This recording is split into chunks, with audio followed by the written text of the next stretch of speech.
PSSI merencanakan Piala Indonesia bergilir mulai 7 April 2018.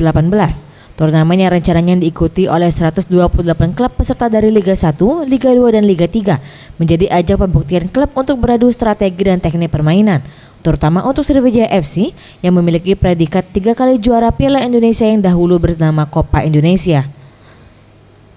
Ahmad Haris, Sekretaris Sriwijaya FC, mengatakan target menjadi juara di Piala Indonesia menjadi prioritas utama SFC. Ditambah dengan juara Liga 1, mengingat komposisi pemain SFC di musim ini bertabur bintang.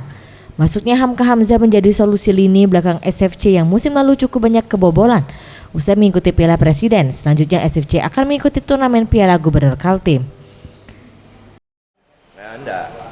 Semua pemain, baik Hamka Hamzah atau siapapun juga itu rekomendasi dari tim pelatih, khususnya dari head coach.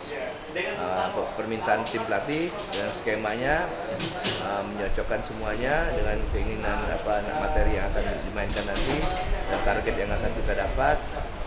Baru kita sebagai manajemen eksekusi dan menjalankan keinginan pelatih. Itu hak prerogatif pelatih. Tim Liputan Sriwijaya TV.